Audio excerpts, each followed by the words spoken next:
lost something? Not the I left it at school kind of lost. Like, I mean the weird thing. Like, it was right there. You put it down, then you turn around, and all of a sudden it's gone. There's a word for that. It's called mystery. Some people tend to walk away from a mystery. Some people walk towards it. Those people are called detectives. And today, that's you. Meet the book, Nate the Great and the Sticky Case. Nate the Great. That's the name he gave himself, by the way. Not his mom, him. Look at the cover and find the dog. I'll count. 1, 2, 3. Got him? That's Sludge. Sludge is the partner. Now look at the title again. Sticky. Why would a case be sticky? Think about that. It matters more than you think. I, Nate the Great, was drying off from the rain. I was sitting under a blanket and reading a detective book. My dog, Sludge, was sniffing it. I was on page 33 when I heard a knock. I opened the door. Claude was there. I lost my best dinosaur, Claude said. He's always losing things. This is your biggest loss yet, I said. A dinosaur's huge. How could you lose it? My dinosaur is small, Claude said. It's a stegosaurus on a stamp. Can you help me find it? It's hard to find something that small, I said. Hold on. What's up with that? So, we've found ourselves introduced to Sludge and Nate the Great. But what did Claude lose? Claude lost a stamp with a stegosaurus on it, and it's tiny. So here's the question. When something that tiny disappears, did someone take it or did it get stuck somewhere? The thing with stamps is, I don't know if you're familiar, but they're about yay big. They go on letters, really old-fashioned letters. Not the kind you write your parents on birthdays, the really small ones. The small ones that you stick on the top of your letters. They're very, very old. They're a very old thing. You're supposed to lick the back of the stamp and stick it on the letter. I haven't done it so far. I've never had to mail a letter yet. And we'll see if I can keep that up, because mailing letters sounds like a headache, especially when you're losing all the stamps that you need. So, what happened to the stamp that Claude lost? A good detective doesn't decide what happened just yet. A good detective picks all the answers and looks at them equally. They keep going. That's how you become a great detective. This will be a big case, but I will take it. Tell me, where was the Stegosaurus stamp the last time you saw it? Says Nate. It was on the table in my house, Claude said. I was showing all my dinosaur stamps to my friends. The Stegosaurus stamp was my favorite. Who are your friends? I asked. Annie, Pip, Rosamond, and you. But you weren't there, Claude added. Good thinking, I said. I, Nate the Great, will go to your house and look at your table. I wrote a note to my mother. Dear Mother, I am on a sticky case. When I find something big that is small, I will be back. Love, Nate the Great.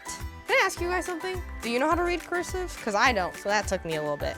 That is a note, and usually a letter is a bigger version of a note. It's this with multiple pages stuffed up into a little envelope and then stuck a stamp on it and mailed it away. So what was the weather today? What happened? It was raining in the story, so everything outside is wet. That's a clue. Put that in your little clue book, that it rained.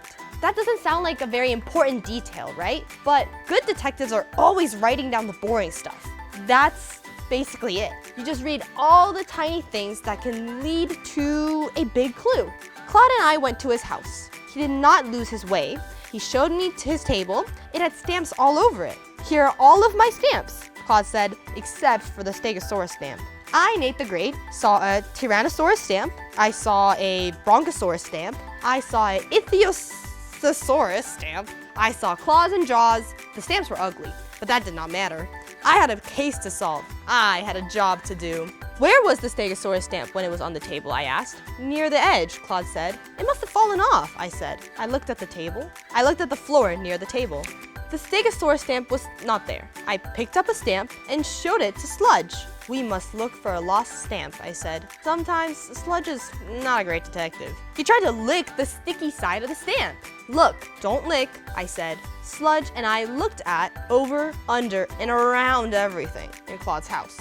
Then we looked again. We did not find the Stegosaurus stamp. I, Nate the Great, turned to Claude. The Stegosaurus stamp is not in your house, I said. Tell me, when did you notice that the stamp was missing? After everybody left, Claude said. Did everybody leave together? I asked. Yes, said Claude. Did everyone come together? I asked. No, said Claude. Annie and Rosamond came to tell me that Rosamond was gonna have a yard sale. Then it started to rain. It rained for a long time. So Annie and Rosamond stayed to look at my stamps. When the rain stopped, Pip came over. He looked at my stamps too. And then they all left together to go to Rosamond's yard sale. Then I, Nate the Great, must go to the yard sale too. I said, I must speak to everyone who was in the room with the Stegosaurus stamp. Sludge and I went to Rosamond's house. Rosamond was standing in her yard with her 4 cats under a sign, yard sale, buy or swap. So what do we know so far? I, Nate the Great, am going to a yard sale to try and track down the stamp? Let's see. What more do you think is gonna happen? What more do you think Nate the Great can find out at this yard sale? That's all I'm reading now. I'm just trying to figure out what Nate the Great is gonna need in order to make his conclusion. He's almost got it. He's so close to getting to the stamp. He just hasn't found it quite yet. And that's what matters, is that when you're finding the clues, you don't use the exact same ones over and over again. You lay the same clues out and you look at them from a different angle to try and see what you can do. So we know so far that the stamp is small and that the back of the stamp is sticky. It rained today and Pip's shoes were wet. So how did that happen? Let me think about the order in which that happened, right? So first we found out that the stamp was a little sticky and then it rained. So someone supposedly walked towards the stamp and touched it because what did I tell you? You lick the back of a stamp before you stick it on. So if the back of the stamp is sticky, that means water got on it, right? So where could the stamp be right now? It could either be that someone took the stamp, it's stuck to something, or it's somewhere else completely. What do you think? I want to know. Which of these clues helped you the most? Is it the fact that it was raining, or the fact that stamps get sticky when the back of them is wet? Because not all clues are created equal. Some just help you set the scene, and some clues help you crack the case at hand. Remember that, because it's about to matter a lot. Nate solved the case today, or he's gonna in this book, and you and I, we're gonna make one. And we'll see what case we wanna make right now. Okay, now that we know that Nate can solve the case in the book, it's time for us to create a case of our own. Specifically for me, I'm gonna pick something that I see around my house, or in this case around my office, and it's this, a little shell squishy, squish squish. I actually found this today because one of my students left it after her class with me today. Squish squish. So I'm gonna play an activity with it for her. This is a little squeezy toy and I'm going to hide it. It's gonna be hidden somewhere around this room and I'm gonna make a grown-up find it. So come with me. You're the only one that's gonna see this. I'm gonna get up, I'm gonna take this squeezy toy, and I'm gonna, oopsie, sorry SpongeBob, I'm gonna plot it down in this cup right here and hide it in this cup right here, so it's double hidden, and I'm gonna put it in this bin full of other Legos. Now it's completely hidden. So let's go back to my little sheet of paper where I can declare what I have hidden. This! You can find this in the description down below. You can download it and follow this activity with me. I want you to pick something in your house that's easy to hide and pretty small, and I want you to create your own case. So we're gonna do this together. Are you ready? Let's go. Okay, so we just did part 1 where I hid something small. I'm gonna call it a shell for case of writing it down easier, and I'm not gonna tell anyone about it. Next, I'm going to write down the 3 different clues that it's gonna take for someone to find it. I'm gonna start very, very far away. It is on the 27th floor office. That's my wide clue. It's on the office on the 27th floor. Get closer. How much closer can I get? The item is hiding in a bin. Now, the word bin can have multiple interpretations. It could be the trash can, it can be the bin that I'm holding all my Legos in, or it could even be the, I guess, like tub of stuff I keep everywhere laying around. The last clue is going to be really specific. I'm gonna say it's around the cup in the Lego bin. Next, I'm going to read these clues to another person, preferably my parents or even my sibling, to see how many clues it's gonna take before they find it. For example, the person that wrote it would tell me that it's on the 27th floor office, the item is hiding inside of a bin, and it's in the cup inside of the Lego bin. See how it got more specific and closer to where the item was hiding as we got further into the clues? The next part is I'm going to check off where or how many clues it took for them to find it. So it's either 1 clue, 2 clues, 3 clues, or they just never found it. You want to be a great detective, or you want to make sure that the clues are so specific that you can find them in at least 2 or 3 clues.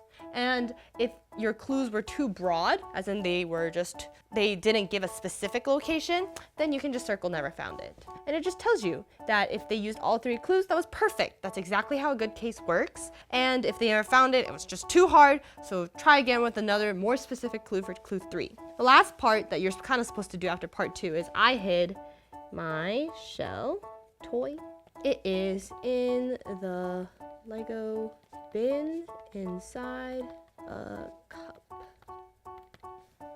And then I'm going to go like this. I'm going to fold this part right here so that when I'm reading out the clues, they can't see where the answer is. I want you to go give this a shot. I want to see what you guys want to hide and 3 clues that you used to try and lead people to where the direction is or where the item you hid is, and put them down in the comments so I can go ahead and read them. When I see you guys next time, that I can read all of those clues and hopefully play along with you.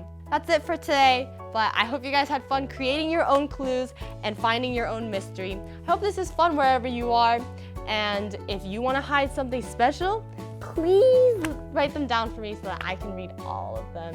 All right, I'll see you guys in 2 weeks. Bye, guys.